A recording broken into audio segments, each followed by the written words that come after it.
Captain Keith Colburn with the Wizard from the Deadliest Catch series on the Discovery Channel.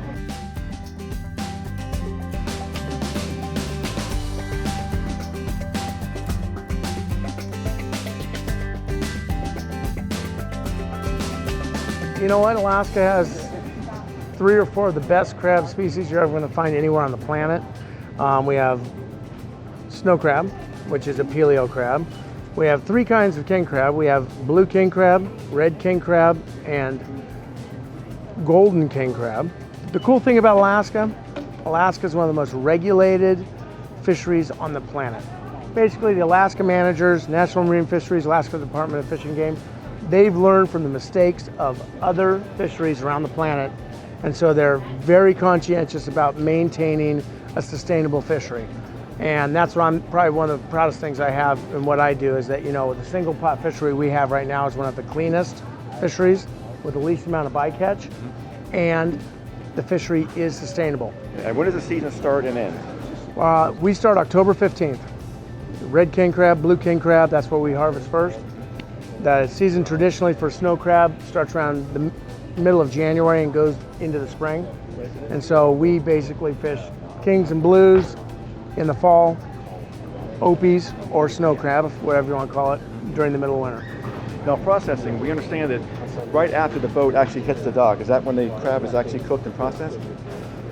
Basically, we don't kill crab on the boat. They're alive. We keep crab alive. Mm-hmm. Yeah, so we're bringing that crab alive to the dock, and then the processor is taking that and cooking that, brining that, freezing that, and packing that.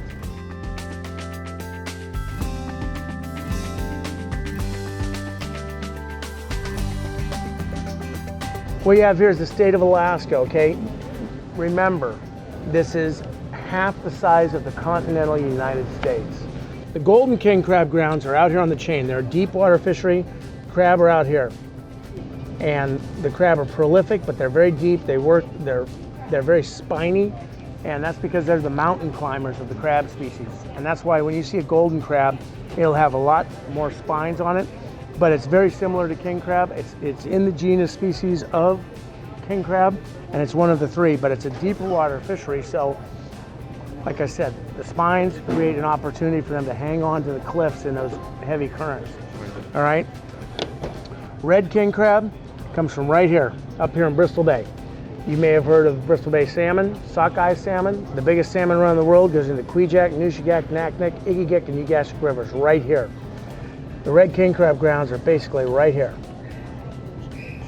Blue king crab is like the little brother to red king crab.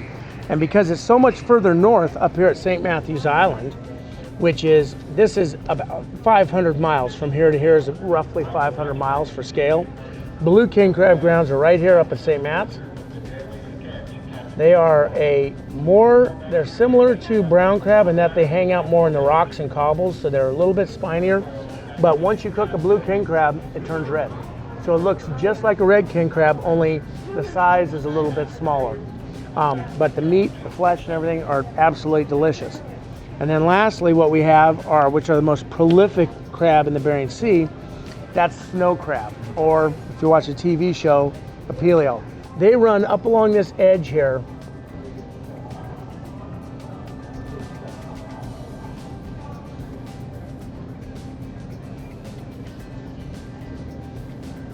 This edge is 100 fathoms. Up here, you have basically a big flat that's anywhere from 50 feet deep out to about 500 feet deep. Once you hit this line here, now all of a sudden you're out to 6,000, 7,000 feet deep. The paleo crab basically live all up and down this edge.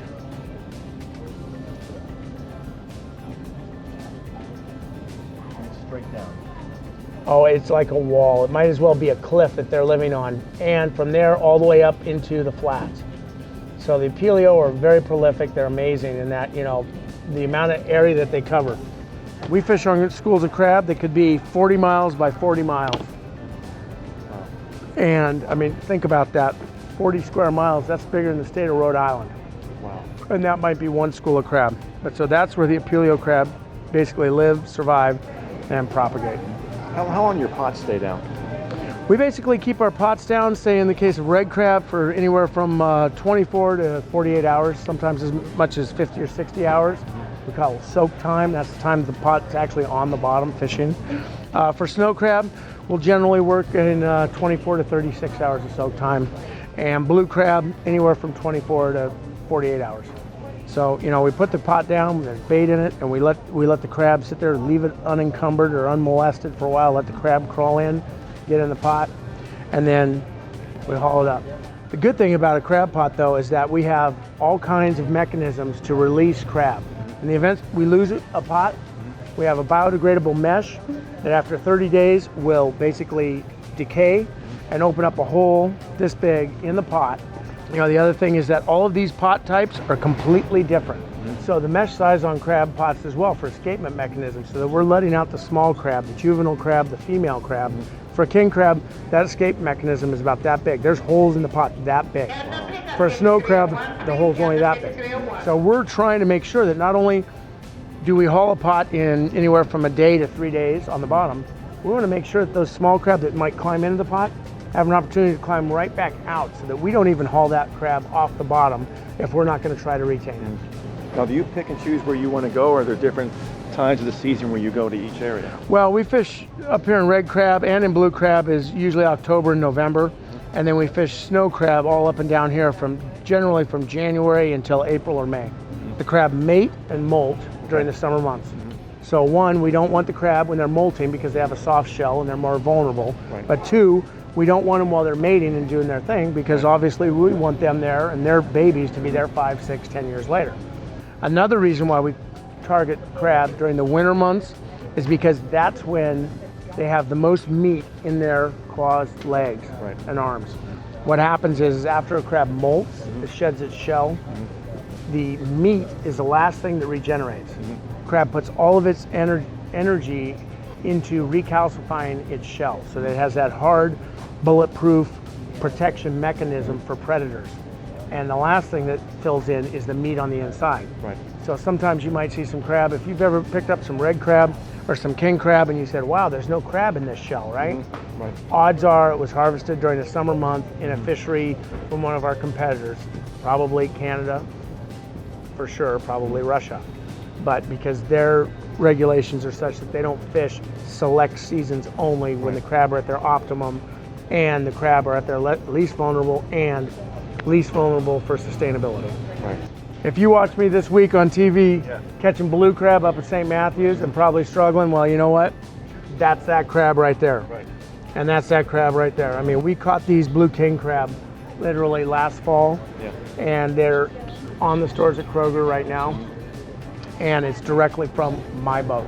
Excellent. It's a standard you can't get anywhere in the world right now, because as a fisherman, ultimately you want to be a deckhand and the deck boss and then the captain and then the owner.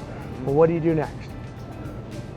Well, the next logical goal is, you know what, how do I get my crab directly to the consumer, so that it's not passing through the brokers and all the other people and the distributors and all these other people that are basically, in effect, taking a cut and taking a portion of the value of that crab. Right. So not only are we bringing you the best product in the Bering Sea and from Alaska and the planet, we're also bringing it to you at a price that everybody says crab's too expensive, but still at a price that is reasonable in the grand scheme of things. Kroger has an exclusive deal with myself on the Wizard, and about 70% of that crab came directly off my boat. Wow.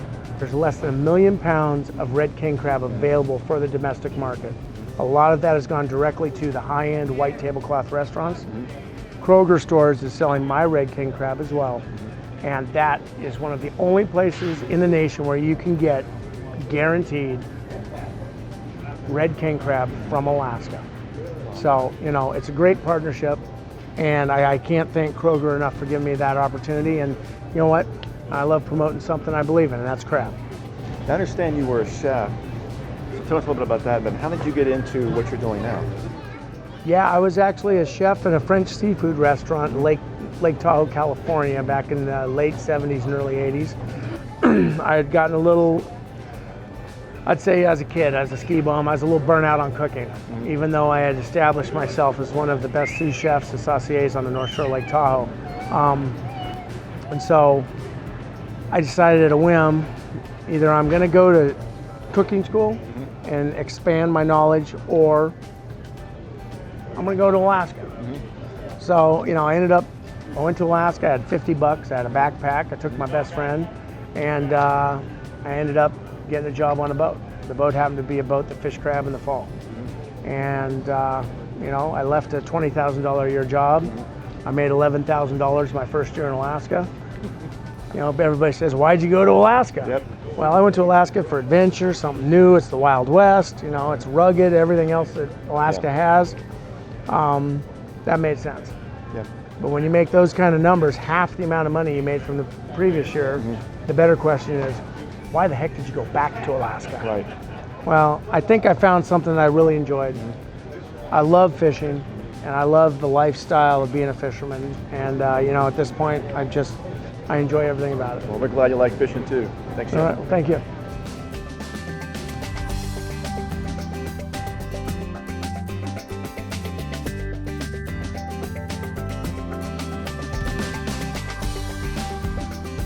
I'm going to show you how to clean this crab so that you don't have to worry about it getting your hands beat up or spiked or anything. Yeah, it's a pickle there that looks like you can't touch it. It looks like meat. I know. I'm going to show you how to do that so you'll never have any little spines hit you. You want to do that?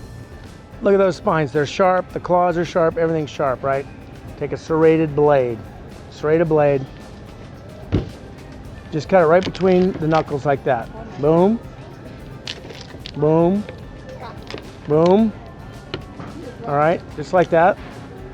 Here's all we're gonna do right here. Take the serrated blade, you're not cutting the crab, you're just scoring it right here. Just till it grabs. Right here as well, just till it grabs a little bit, and then here as well. Flip it over.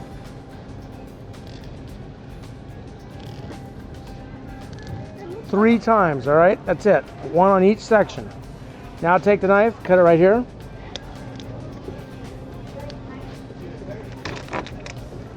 Like that. Take the leg, pull this claw, pull that out, pull the tendon right out. Pull this one, tendon comes out. And this one, pull it back on itself, the tendon comes right out. Each one of these sections now, right where you scored it,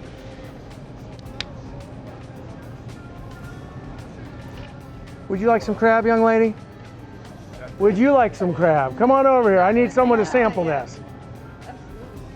Here we go. Thank you. Yeah, you're welcome. Same thing on the mare section right here. Just pop that thing like that. And bingo. Dinner.